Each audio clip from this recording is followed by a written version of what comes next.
तो आप सभी का बहुत बहुत स्वागत है मेरी YouTube चैनल में एक और नए वीडियो में। दोस्तों, आपने अक्सर एक चीज देखी होगी, किसी के परिवार में अगर बहू आ जाए और फिर अगर उस घर में लड़ाई झगड़ा होने लगे, तो फिर बेशक बहू की वजह से लड़ाई झगड़ा ना हो रहा हो, लेकिन फिर भी आसपास के लोग अगर ये जान ले कि इनके घर में झगड़ा हो रहा है, तो बस यही कहने लगते हैं कि बहू आ गई है तब से झगड़ा होने लगा है। बहू नहीं थी तब इनके घर में इतनी लड़ाई नहीं होती थी। बेशक बहू के आने से पहले एक दूसरे को मारे डालते हैं, लेकिन नहीं, ये कहेंगे बड़ी सफाई के साथ में कि बहू आ गई, उस दिन से देखो इनके घर में झगड़ा शुरू हो गया। और जिनकी भी भाई लड़कों की शादी होने वाली होगी, वो बड़ा टेंशन करेगा कि अरे बहू ऐसी आती है, बहू के आने से घर टूटता है, घर में लड़ाई झगड़ा होता है, सारी राजधानी चली जाती है, बहू का अधिकार हो जाता है। मतलब बहुत बड़ा खौफ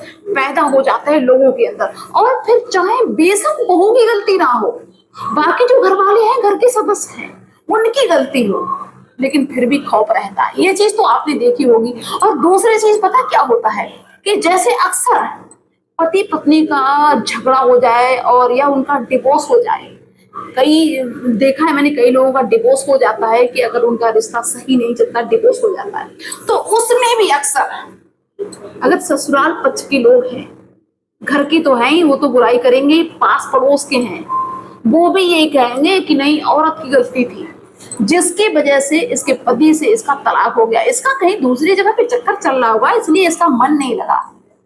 मतलब बिना देखे, बिना किसी प्रूफ के, बिना सबूत के फटाक से इल्जाम लगा देंगे कि नहीं, ये पत्नी गलत होगी, आवारा है, इसीलिए देखो चलिए छोड़ के अपनी पति की। बेशक पति की पूरी गलती हो या किसी और की गलती हो या पति की गलती हो, उस बहू की, उस पत्नी की बिल्कुल गलती ना हो, फिर भी लोग बिना सोचे, बिना समझे, बिना प्रूफ के ये फटाक से बात चढ़ देते हैं।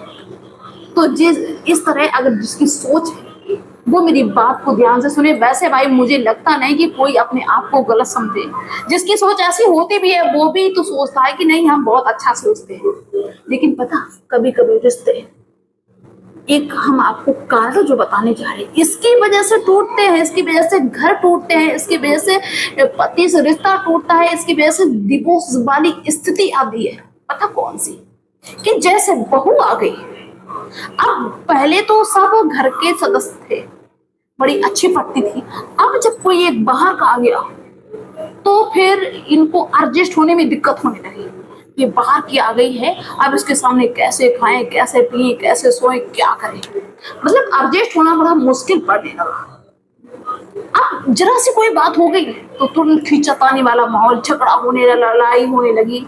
और अक्सर ऐसा होता है दोस्तों कि जब कोई लड़की अपने घर परिवार को छोड़ के आती है तो वो तो बस इसी उम्मीद में आती है कि भाई मेरा पति है और वो मुझे सपोर्ट करेगा अच्छी खराब स्थिति में। बाकी ससुराल में कौन किसका होता है, दूसरों का कोई भरोसा है, और दूसरों पे भरोसा करके कोई अपनी बेटी को भेजता ही नहीं है, सिर्फ वो उसके सहारे भेजता है जिससे शादी होती है कि चलो भाई यही रक्षा करेगा, यही देख रेख करेगा, वरना कोई अपनी बेटी क्यों भेजे। अब अगर ससुराल में उस लड़की को कोई दिक्कत हो रही है तो वो अपने पति से कहती है कि देखो पिताजी ऐसे कह रहे, माँ ऐसे कह रही, दीदी भैया ऐसे कह रहे, मतलब घर में जो भी सदस्य हो, अगर कोई गलत सलत बोल रहा है तो वो अपने पति से कहे। लेकिन पति पता क्या करते हैं कि बेशक उनको पता है कि नहीं मेरी पत्नी बिल्कुल गलत नहीं है, फिर भी वो सबके सामने पत्नी को डांटेंगे और अपनी पत्नी से ये कहेंगे कि तुमको बोलने की बिल्कुल भी जरूरत नहीं है, मेरी बहन के बारे में दोबारा ऐसे बोल मत देना, मेरी माँ के बारे में ऐसा बिल्कुल बोल मत देना दोबारा, मतलब मेरे घर के किसी सदस्य के बारे में इस तरह बोलने का तुम्हें कोई अधिकार नहीं है। क्यों? अधिकार सिर्फ तुम्हें ही है या जो दूसरे घर में उनको ही सिर्फ अधिकार है? दोस्तों, मैंने कई घरों में देखा है कि जो सासू माँ होती, माताएं होती, ये बहू से ये कहने लगती हैं कि तुम्हारा घर नहीं, तुम्हारे बाप का घर नहीं है जो तुम यहाँ पे अपने हिसाब से चलोगी। भाई अपने हिसाब से तुम्हारे घर में चलने को क्या है? खाना अपने हिसाब से बना लेगी, कपड़े अपने हिसाब से पहन लेगी, और क्या कर लेगी अपने हिसाब से? कि अपने हिसाब से ना चलो, ये तुम्हारे बाप का घर नहीं है। तो भाई बाप की तो घर आपका भी नहीं है, अगर वो बहू पलट के ये कह दे तो वैसे गलत कुछ भी नहीं है। अगर बहू ये कह दे अपनी सास से कि तुम्हारे बाप का भी तो ये घर नहीं है, अगर मेरे बाप का नहीं तो तुम्हारे बाप का भी तो नहीं है, लेकिन ये बात गलत हो जाएगी। फिलहाल ऐसा कोई कहता नहीं, एग्जाम्पल के लिए हम आपको बता रहे हैं। तो हमेशा उस पर दबाव बनाने की कोशिश करेंगे।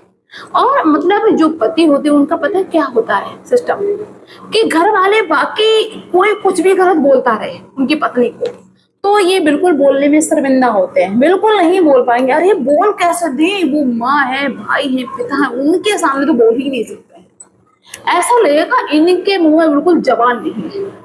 वही अगर इनकी पत्नी जरा सा भी बोल दे किसी के बारे में कि ये ऐसे कह रहे, तुमने ऐसी बात कही नहीं थी, तो फिर देखो भाई कितने तामस में उठते हैं। फिर लगता है कि इनके अंदर बड़ी हिम्मत आ गई, बजरंग बली है। यहाँ तक कि सबके सामने अपनी पत्नी को जलील कर देते हैं।